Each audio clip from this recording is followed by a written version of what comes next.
Hi everyone, welcome back to my channel. Today we are going to do a very special press on nail order because this one is for my lovely mum and she absolutely loves colour and flowers and all sorts. So today we've got a bunch of different gel polishes going on, so definitely take note. These are all very, very gorgeous colours.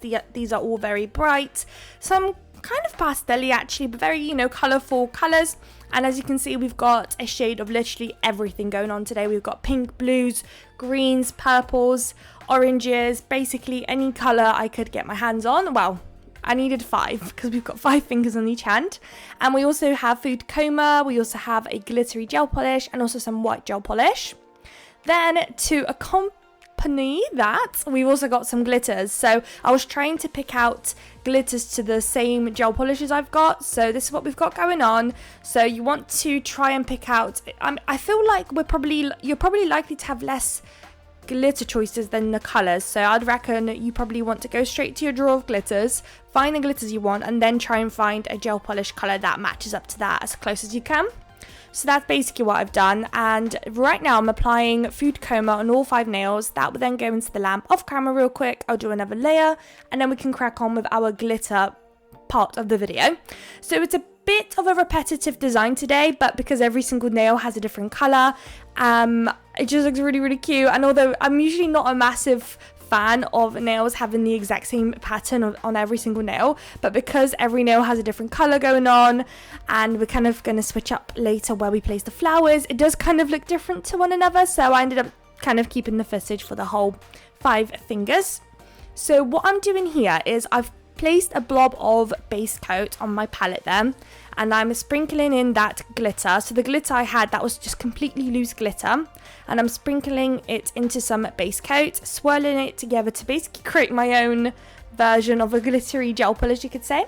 And then I'm applying it with my ombre brush, and the reason I like to use my ombre brush is just because of those long bristles. I find that I like to use them to kind of like drag the glitter down a bit more and kind of create like a fade look. So that's kind of what I'm going for.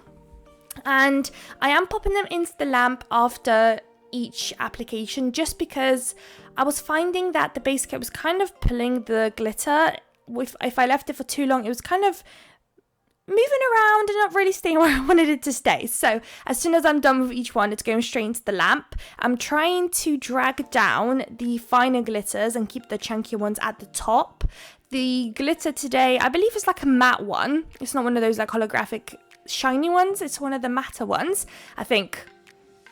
Maybe not. I'm not too sure now, actually. I don't think it's that matte, to be honest. But these are from Larissa. I do have a link in the description for guys to check them out. They've got all sorts of amazing glitter mixes on their websites. I definitely highly recommend checking them out. And that's where I got this set from. I believe it was like part of one of their collections that they were doing. So that's why basically all of them are the same style of glitter, just a different colour. So the thumb had the purple, the index nail had the pink. We're right now on the middle nail and that one's going to have a green. Then the ring finger will have orange and the pinky will have blue. So we're now on the orange. I did kind of, because greens and oranges are kind of colours I don't really have too much in my collection. They're just colours I don't always pick up. I did find those colours to be the hardest to find to match up with, the glitter with the gel polish.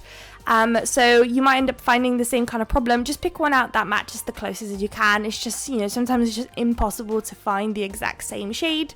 So that's absolutely fine. You might notice that my gel polishes are literally going to vary from the glitter.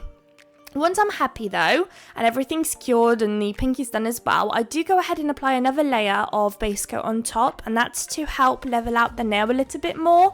So because we are going to be doing a French tip later on and also some flowers, I don't really want it to be bulky. I don't want it also to be like bumpy, really. Bumpiness is really what I'm trying to avoid the most here, applying another layer of base coat. So that when I apply the flowers or draw the flowers or do the flowers, it's not like bumpy looking on the nails. That's the aim. Another way to kind of maybe avoid bumpiness is try to lay the glitter down flat as much as you can and not try and cake it on too thick, let's say in a certain area. Righty, now that that's all done and we've had our base coat another layer applied just to help obviously have it a bit more even, we are now going in with a French tip look. So this is the bit where the gel polishes are coming out to play, and we're going to draw a smile line and then colour in the bottom part to make a French tip with the exact colours that we use at the top. So for example here, the glitter at the top, the purple, is not the same purple as I've got on my tip there. I try my best, but sometimes I just can't, you just can't get it completely the same. So I'm trying also to keep the smile line pretty low on the nail. I usually like to have my French tip / smile line quite a bit more higher up than that, but we are going to do those flowers later on, so that in mind I was just trying to keep that low to give a bit of nude, like that food coma colour to kind of pop through before it starts with the glitter, and then obviously we're going to do the flowers. So now we're on to the pinky one. I feel like this one has got to be my favourite. I love this kind of shade of pinky. It's just so gorgeous. So I really, really like this one. As you can see, obviously all French tips are hand drawn by me. So if you're not very comfortable with doing French tips like that, just hand done, you can there's also different techniques out there that you can attempt. You can also stamp down a smile line with a stamping plate if you wanted to, or there's these special stickers you can use to help you get the perfect smile line. So there's a lot of different ways to basically get your French tip. I am working on a video on how to show you different techniques of making a French tip. It's still in the works and it is coming. I am taking my sweet time with it though, I'm so sorry, but it will come out eventually, and hopefully, because I just feel like I do so much French tip on my channel and I don't really take the time maybe to show you how to do it properly. I just get on with the video and I just do the French tip, but there isn't really a lot of footage of me actually maybe trying to show you guys how to do it, because I know that when I first started out in nails, French tips were my biggest nightmare, and to be honest they are still till this day. If I've got to do on a client, oh my goodness, is it hard. On these French tips I can maneuver them how I want them, so it's always so much easier, but when it comes to clients, oh my goodness, still a big struggle. The rest of those nails I did off camera real quick just because it was incredibly repetitive, as you can imagine.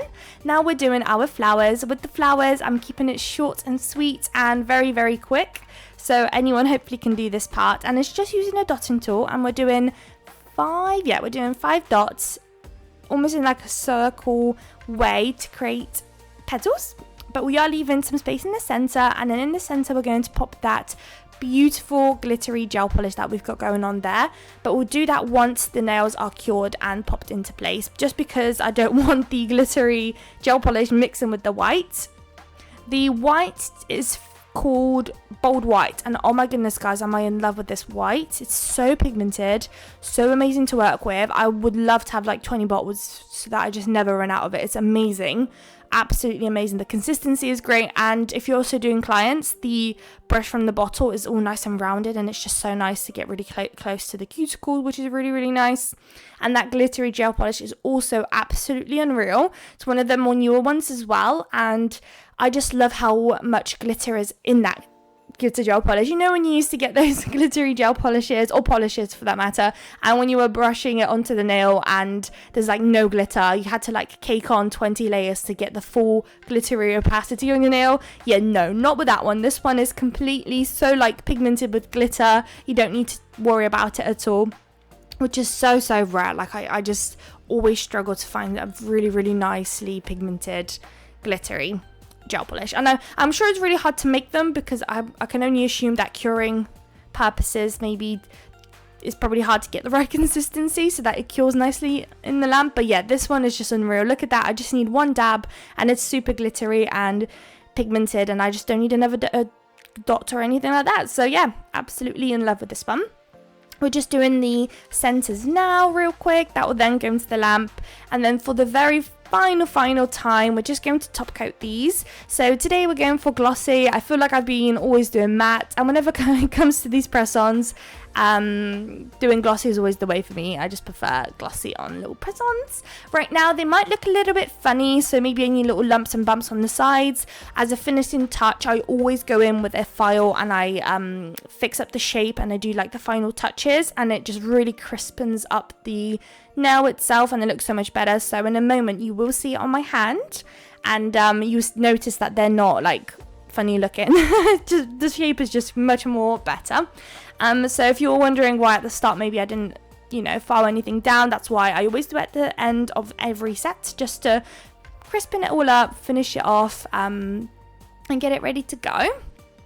Righty, that will now go into the lamp, and here are the final results. Look at those on the nails. They are so cute. I hope you guys liked the video. If you did, please don't forget to like, comment, and subscribe, and I'd love to see you all in my next video. Bye, guys.